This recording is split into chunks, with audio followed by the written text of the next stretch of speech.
Welcome to Voices of the Community, which explores critical issues facing Northern California communities. We introduce you to the voices of community thought leaders and changemakers who are working on solutions that face our fellow individual community members, neighborhoods, cities, and our region. This is George Koster, your host. This episode is part of a series of interviews we conducted through our participation in the Bay Area Video Coalition's TV show titled San Francisco Nonprofits Spotlight. The interviews were conducted via Zoom from April to June 2020 during the height of the first phase of the COVID-19 pandemic and the shelter-in-place requirements. The goal of the series is to shine a spotlight on the nonprofits and their staff who are struggling to deal with the impact of the COVID-19 pandemic on their operations, services, and sustainability. The series of interviews we conducted feature voices from a cross-section of organizations that make up the fabric of our community. Each of them brings a unique perspective on how they and we are dealing with the issues facing our community during the pandemic. For us, being in partnership with two faith communities, that has meant that we've had to close, which has been very, very heartbreaking and hard for us because the folks who suffer the most, of course, are the ones who are already the most marginalized and scraping by as it is. We tend to see the most chronically homeless folks in the city.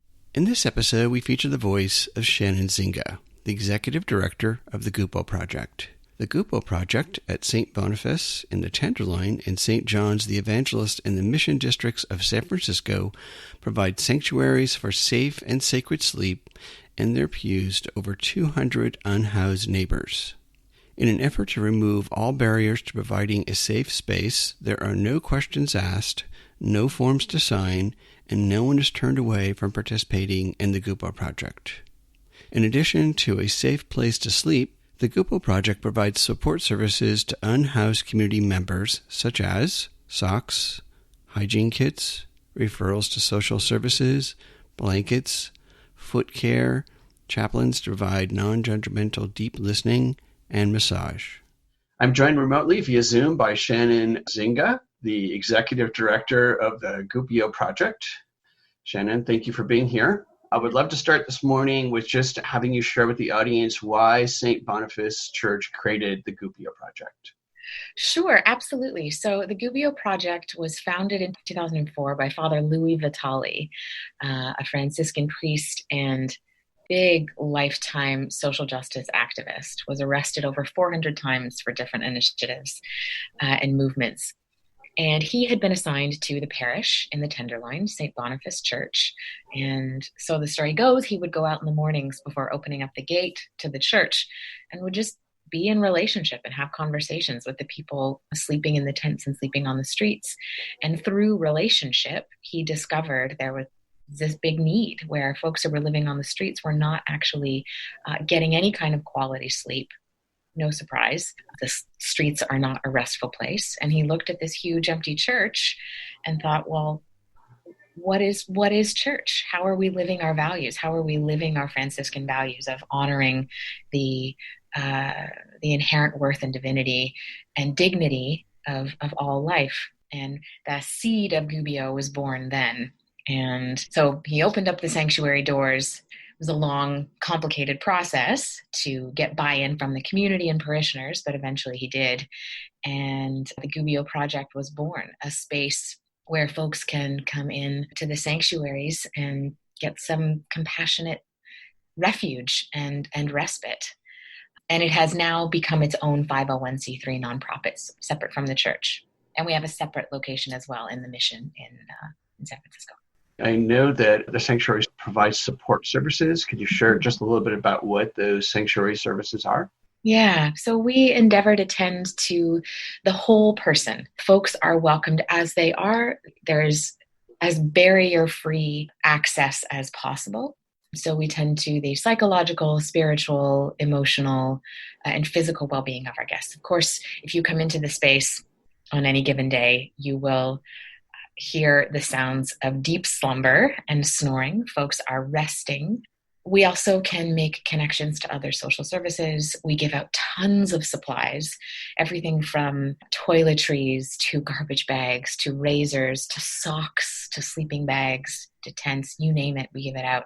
We have spiritual care, chaplains, and volunteers that are on site to be a presence of love and support to our guests. And, something that really matters a lot for our folks living on the streets, having clean, well-stocked restrooms where folks can tend to their bodies with some dignity. And, we're able to do different things at the different sites. We're able to offer food and massage, foot care. We have mobile health clinics that tend to our folks as well, and work really closely with a number of different partners in both neighborhoods. So how has COVID-19 impacted both the Gubbio Project and the two St. Boniface's Church and hosting those services? Yeah, it's impacted us and the churches pretty dramatically. As you know, churches across the state are closed. Worship services have all gone on Zoom like everything else in our lives. And unfortunately, the Gubbio Project was not considered essential. We're not a formal shelter. We are a drop-in center, and a number of homeless service providers that provide a similar quality of service have either closed their services or have gone curbside. So, for example, the St. Anthony Foundation that makes meals every day, normally in their dining hall pre-COVID, have now had to shift to offering all of their meals prepackaged to go out the door. So the ways in which people are serving folks and providing care have had to shift dramatically. And for us, being in partnership with two faith communities, that has meant that we've had to close, which has been very, very heartbreaking and hard for us, because the folks who suffer the most, of course, are the ones who are already the most marginalized and scraping by as it is. We tend to see the most chronically homeless folks in the city. So we've shifted our focus to advocacy as much as possible, really supporting our partners, other providers, working closely with the Coalition on Homelessness, working closely with the city, advocating to get our unhoused guests the care and services that they so desperately need right now. I know that you guys are shut down for the moment. How can people who are watching this get involved in supporting your efforts and or your network of partners while we're, all sheltering in place? So there are a number of ways to get involved, and depending on folks' comfort level, obviously there are some folks who don't want to be leaving their house and shouldn't because they are a vulnerable population. And I absolutely support the orders to only be leaving your home for essential reasons. However, there are a couple of places that are looking for volunteers. I know Mother Brown's Kitchen in the Bayview is looking for help. The St. Anthony Foundation, while they're not accepting volunteers, they are doing really good work here on the ground and Glide, giving out food. Both will happily accept donations. Most places are going to be really grateful for financial donations right now. I think on the other side of this, we're going to be coming back to a very different fundraising climate because everybody's been hit really hard. I think the future looks really unclear. So if you can make a financial donation to a nonprofit that is providing support right now, please do that.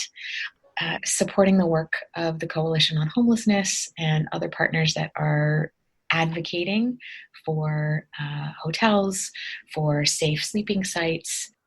Another big push that I know myself and other partners are working on is trying to just get staff and volunteers into the existing isolation and quarantine hotels. It's been really hard to staff those sites, whether they are hotels that are for vulnerable populations or the unsheltered population, which is its own vulnerable population.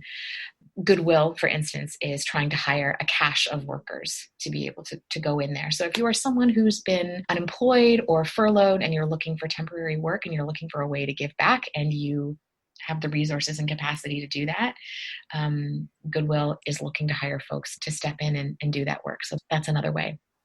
Shannon, over the years that you've been doing this, what would you say has been the biggest impact that you and your team have made on the unhoused community members? Oh, goodness. I think our impact is hard to quantify. And when you ask that question, George, the first thing I think of is a young woman that I met recently. Prior to COVID, I was in the church early one morning, 6 a.m., and a young woman came in with her 3-month-old baby, and she was escaping a domestic violence situation, and she had nowhere else to go. And she had started to get plugged in with some other services locally, but she just needed a couple of hours of rest. It was all that she needed. So she laid down in the pew, she handed me her baby, and I sat holding her 3-month-old baby while she rested in the pew. Underneath these gorgeous stained glass windows while incense is burning and people are coming in and out.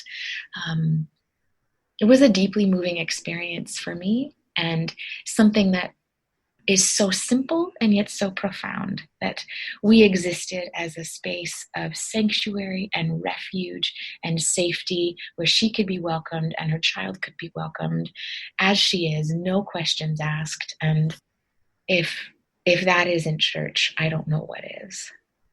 I think the community that has evolved out of Gubbio, and the community specifically rooted in the acknowledgement and deep belief that all life has inherent value, that we are all worthy of respect and belonging and love, and that there's incredible transformation that is possible when we welcome the fullness of someone, regardless of the choices that they've made, regardless of the circumstances that they've experienced. And I think that's part of what makes Gubbio so special. Thank you. That was a really wonderful story. The final question is, out of this pandemic and virtual meltdown, what do you see are things that could come out of it to really help our unhoused community and our community at large? Well, there are many things. And the first thing I'll say is there are so many brilliant people at all levels of this, from direct service on the ground, very grassroots, to city level, affecting policy change. There are brilliant people doing really good work and working really, really hard around the clock on this. And this has taken us a long time to get into this crisis, and COVID has exacerbated it. And unfortunately, there aren't easy fixes, but I have a lot of hope in what I'm seeing being done around getting folks into hotels and into safe spaces. I am hopeful that on the other side of this, whatever the other side of this is, I think we can all agree it will never look the same. I am hopeful that this is the catalyst to create more lasting change in how we are addressing homelessness and all of the related issues, that we might have some longer term lasting solutions to this crisis. Thank you, Sharon. I really love what you guys do. I really think that the whole community is coming together, and it's wonderful to see that sadly the meltdown has provided an opportunity to put a really large spotlight on your work, but also on the situation at large. Please stay safe out there. We'll make sure that viewers have the contact information on how to get a hold of you and to make donations or to reach out. And I hope that you and your staff are safe and healthy, and really appreciate everything that you guys do. Thank you so much, George. You as well. That's it for this episode of Voices of the Community. You've been listening to the voice of Shannon Eizenga, the Executive Director of the Gubbio Project. The Gubbio Project works with local elementary and middle schools to engage with students and teachers to visit their sites so that they can learn about homelessness and participate in volunteer opportunities such as assembling toiletry kits for guests, making breakfast, and helping out at events. In this time of the COVID-19 pandemic, perhaps the Gubbio Project's guiding principle 1 could be the guiding principle for us all, in that all people, especially those who are living on the streets or have mental health or substance abuse issues, are worthy of respect, dignity, and loving kindness. The Gubbio Project is run entirely on private donations. We hope that you enjoyed the insights, points of view, and personal stories from the voices of changemakers and their nonprofits featured in the series. To find out more and get engaged with the nonprofit and staff members featured in this episode, please go to my website, georgecoster.com, and click on Voices of the Community to find links to this episode. Please consider a donation and volunteering to provide a hand up to your fellow community members. I want to thank my associate producer, Eric Estrada, as well as the wonderful team at Bay Area Video Coalition. Go to www.bavc.org to find out more about Bay Area Video Coalition services. To listen to our next episode in this series and to our archived past shows, which feature community voices working on solutions to critical issues facing Northern California communities, please go to georgecoster.com. While you're on our website, please consider making a donation to help us provide future shows just like this. Please rate us on iTunes or wherever you get your podcast and share the story with your friends. Follow us on Twitter @GeorgeCoster, and please email us at george@georgecoster.com. I'm George Coster in San Francisco, and thank you for listening.